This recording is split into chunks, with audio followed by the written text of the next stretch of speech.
अस्सलाम वालेकुम, welcome to my channel. उम्मीद करती हूँ आप सब लोग ठीक होंगे। अल्हम्दुलिल्लाह मैं भी बिल्कुल ठीक हूँ। और ये थी हमारी ईद के तीसरे दिन की सुबह, जो कि 12 बजे हुई थी।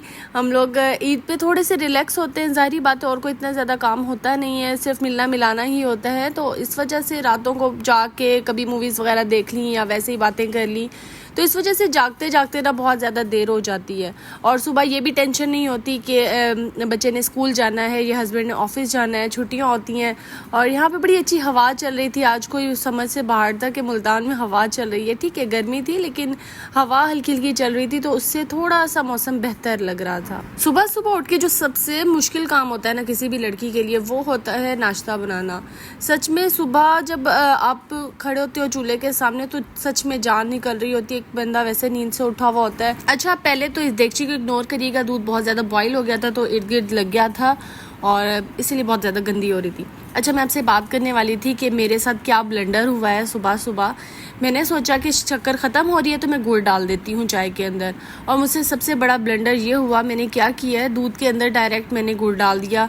अगर गुड़ या शक्कर डायरेक्ट दूध में डालते हो ना तो वो फट जाता है, और मुझे इतना गुस्सा आया। अच्छा खासा दूध था, मैंने वैसे भी आज पानी कम डाला था चाय के अंदर, और मेरा सारा का सारा बेड़ा गर्क हो गया ना चाय का। मुझे फिर दोबारा से चाय बनानी पड़ी, और साथ में मैं बना रही थी फ्रेंच टोस्ट, क्योंकि 12 बजे तो दिल नहीं कर रहा था ना पराठे वगैरह खाने का।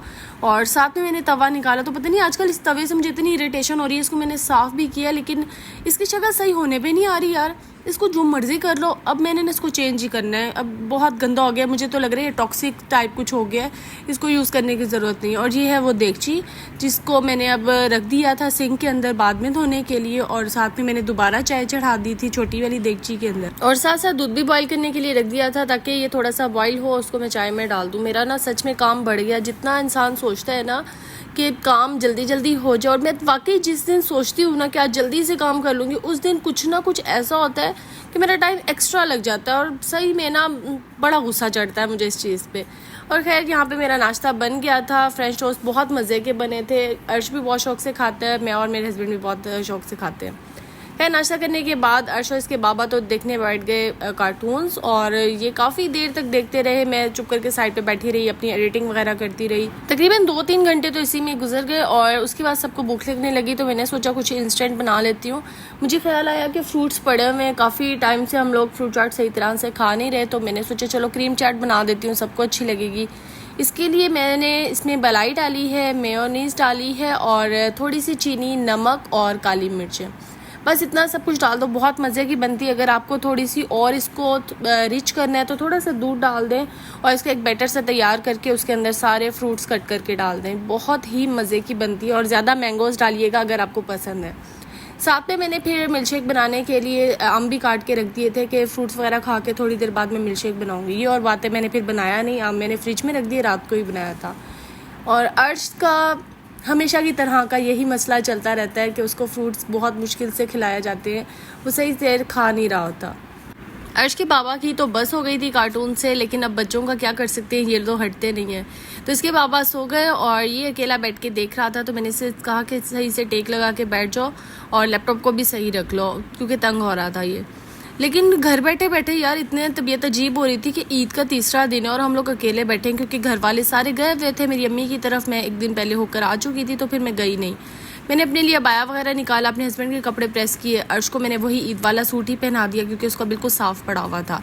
यहाँ ऑलमोस्ट 8 तो बज ही चुकी थी, और तकरीबन हमारा सारा दिन ही घर में गुजरा था। पहले हमारा प्लान था कि हम फूफो की तरफ जाएंगे, मेरे हस्बैंड की जो फूफो है, लेकिन वो कहीं गई हुई थी, तो उस वजह से हम लोगों ने सोचा चलो ठीक है, फिर अभी कहीं नहीं जाते ना। और नीचे आए तो नीचे भी कोई नहीं था, घर एकदम से सुनसान सा लग रहा था। और अर्श को पता नहीं यहाँ क्या नज़र आ रहा था, कुछ देख रहा था, शायद चुंडियाँ वगैरह कुछ देख रहा होगा। और जैसे मैं बाहर निकली, मुझे चांद इतना अच्छा लग रहा था। सच में जब चांद ना सही रोशनी पे आता है ना, तो बहुत अच्छा लग रहा होता है। और उसके बाद बस हम लोग डिसाइड ही कर रहे थे हम लोग जाएंगे कहाँ पे ना। तो सबसे पहले मुझे ये था कि चलो अर्श एंजॉय कर लेगा, हम लोग आइडियल चले जाते हैं। मेरे हस्बैंड ने कहा चलो ठीक है। वो पहले ATM गए, वहाँ से पैसे वगैरह जो निकलवाने थे वो निकलवा लिए, और फिर हम लोग चले आइडियल की तरफ। और यहाँ पे कुछ हद तक रोड बेहतर हो चुकी थी, शुक्र है। मुल्तान की रोड्स अब थोड़ी थोड़ी बनना शुरू हो गई हैं। हमारी वाली साइड पे, मॉडल टाउन वाली साइड पे तो शुक्र है काफ़ी बेहतर हो रही हैं, लेकिन टूटी हुई तो है ना, लेकिन मेंटेनेंस इसकी चल रही है। और जैसे ही मुझे गोलगप्पे नज़र आए मेरा इतना दिल किया, मैंने इतने अरसे से गोलगप्पे नहीं खाए थे, बहुत दिल कर रहा था मेरा ये खाने का। और सच में ये गोलगप्पे इतने मज़े के थे, वरना हमारी रोड पे बहुत सारे गोलगप्पे वाले हैं लेकिन इनके तो बहुत ही मज़े के होते हैं। इनकी जो पापड़ी वगैरह होती है वो भी क्रिस्प होती है, अंदर का मसाला भी बहुत मज़े का खट्टा सा होता है। अभी भी मेरे मुँह में पानी आ रहा है। खैर जिन्होंने खाना है ना मुल्तान में जो रहते हैं वो बख्त मेगा मार्ट के बिल्कुल सामने जो गोलगप्पे वाला है उसके पास लाजमी जाइएगा। मेरी रिकमेंडेशन पे जाएंगे ना तो मुझे दुआएं देंगे। अच्छा, अब जो मुल्तान में नहीं रहता वो बस मेरी इस वीडियो को देख के ना मुंह में पानी आने लगेगा। लड़कियों को वैसे गोलगप्पे बहुत पसंद होते हैं। अच्छा, गोलगप्पे सिर्फ़ और सिर्फ मुल्तान के, अदरवाइज़ कहीं के गोलगप्पे मुझे अच्छे नहीं लगे। मैंने लाहौर से, इस्लामाबाद से, इवन मैंने कश्मीर के भी ट्राई किए, लेकिन जो मज़ा मुल्तान के गोलगप्पों का है ना वो कहीं पे भी नहीं है। और साथ में ये जो एंड पे खट्टा पानी मिलता है, उफ एंड है। अच्छा, मुल्तान में भी हर जगह से अच्छे नहीं मिलते। ये मॉडल टाउन वाले जो बख्त मेगा मार्ट के बिल्कुल सामने है उनका मुझे पता है कि ये बहुत अच्छे हैं, और एक दो जगह हैं वहाँ के बहुत मज़े के होते हैं। कैंट से भी बहुत मज़े के मिलते हैं। खैर हम लोगों ने फिर उसके बाद जो डिसाइड किया हुआ था कि हम आइडल जाएंगे, तो हम आइडियल चले गए। हमें था कि चलो अर्श इंजॉय कर लेगा, हमारा अपना तो इतना था नहीं। अर्श के बेचारे के 3 दिन ऐसे ही गुजर गए थे। हमने सोचा चलो ये साथ में इंजॉय कर लेगा, लेकिन पता नहीं शायद इसको बुखार की वजह से वीकनेस हो रही थी या पता नहीं क्या, तो ये खेलने नहीं जा रहा था, इसका मूड नहीं हो रहा था। और हमने सोचा चलो कुछ मंगवा लेते हैं, लेकिन बस फिर यहाँ पे शोर इतना ज़्यादा हो रहा था, अर्श खेलने जा नहीं रहा था, तो बैठने का फ़ायदा नहीं था। रश भी बहुत ज़्यादा था और साथ ही हमने खाना भी नहीं खाया हुआ था। सुबह वही फ्रेंच टोस्ट खाए हुए थे और साथ में थोड़ी सी क्रीम चाट खाई हुई थी बस। तो बस भूख भी बहुत ज़्यादा लग रही थी और आज हमारा दिल कर रहा था कि हमने कुछ देसी खाना है। तो मेरे हस्बैंड ने कहा चलो तुम्हें ऐसी जगह ले जाता हूँ जहाँ तुम्हें अच्छा भी लगेगा और हमारे बचपन की याद भी ताज़ा होगी। असल में ये जो रेस्टोरेंट है ना, ये पहले होता था दरिया चनाब के पास, मुजफ्फरगढ़ के करीब ना। तो हम लोग हमेशा ईद पे सारे कज़न्स, मामू, खालाएँ वगैरह मिल के जाया करते थे और वहाँ पे हमारी इंजॉयमेंट भी हो जाती थी और खाना वगैरह भी हम लोग खा लेते थे। तो बस फिर अब उन्होंने बना दिया है यहाँ करीब ही, ये रेस्टोरेंट हमारे वाले एरिया में आ गया। तो बस फिर हमने सोचा चलो ट्राई करते हैं। बना तो ये काफ़ी टाइम से हुआ और कब से हम सोच रहे थे इसको ट्राई करते हैं, लेकिन आज फिर मौका मिल गया। ईद भी थी और हमने सोचा चलो, वैसे भी खाना नहीं खाया हुआ। और सच में इनका एम्बियंस इतना अच्छा था, इतना मुझे मज़ा आया ना यहाँ पे जाके, मतलब बहुत ज़्यादा पीसफुल था, सुकून भी था यहाँ पे, कोई शोर शराबा नहीं। और जो फैमिली वाली साइड थी वहाँ पे इतना रश भी नहीं था। और इनका जो ओपन किचन था ना, ये चीज़ मुझे बड़ी अच्छी लगी। यहाँ से हमें आइडिया हो जाता है खाना कैसे बन रहा है, अदरवाइज़ बाकी रेस्टोरेंट का हमें नहीं पता होता। और यहाँ पे अर्श आके खुश हो गया देख के। मैंने कहा बेटा जहाँ हम लेकर गए थे वहाँ इतने सारे खेलने की चीज़ें थी, वहाँ आप इतने खुश हो, यहाँ 2 स्लाइड्स देके आप खुश हो गए हो।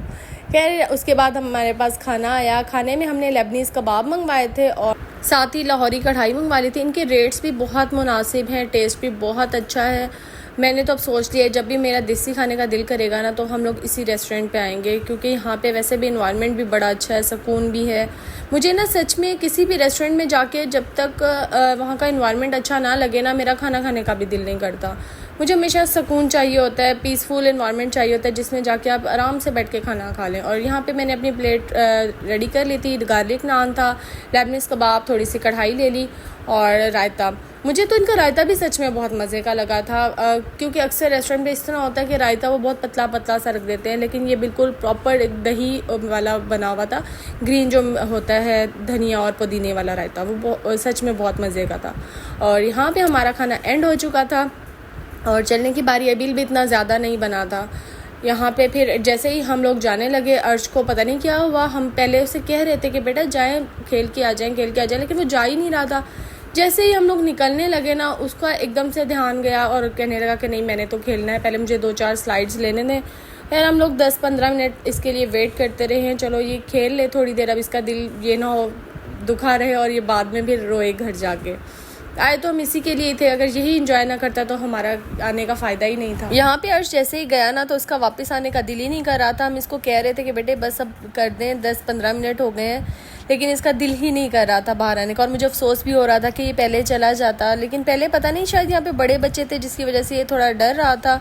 और ये छोटी स्लाइड पे जब जाने लगा मैंने इसे वापस बुलाया क्योंकि थोड़ी सी ये टूटी हुई थी। फाइनली यहाँ पे अर्श मान चुका था घर जाने के लिए। रास्ते से मुझे थोड़ी सी चीज़ें लेनी थी, वॉशरूम क्लीनिंग के लिए भी, और थोड़ी सी और भी शक्कर भी ख़त्म हुई हुई थी। तो मैंने सोचा रास्ते में जाते हुए लतीफ़ स्टोर आएगा, और जैसे ही बाहर निकले बड़ी अच्छी हवा चल रही थी।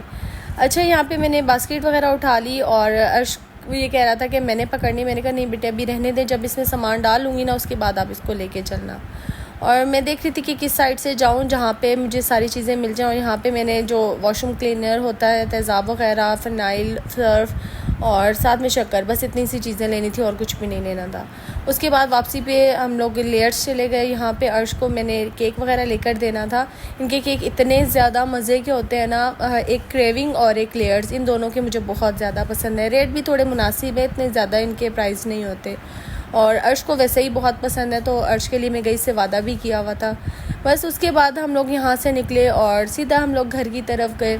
मुझे ना यहाँ पे मॉडल टाउन का एरिया ना बड़ा अच्छा लगता है। यहाँ पे डिफरेंट रेस्टोरेंट खुल गए, मतलब यूँ समझ लें ये फूड हब टाइप बन चुका है और मुझे बड़ा अच्छा लगता है। हम लोगों को ज़्यादा दूर भी नहीं जाना पड़ता। फिर रात को मैं अर्श के लिए शेक बना के आई, इसने पिया ही नहीं, इसका दिल ही नहीं कर रहा था और ये अपने दादा के साथ बैठा यहाँ पे मोबाइल वगैरह देख रहा था। और बस मेरा ईद का तीसरा दिन ऐसे ही गुजर गया। उम्मीद करती हूँ आपको मेरा व्लॉग अच्छा लगा होगा। अगर अच्छा लगा तो लाजमी लाइक करिएगा, सब्सक्राइब कर दिया करें।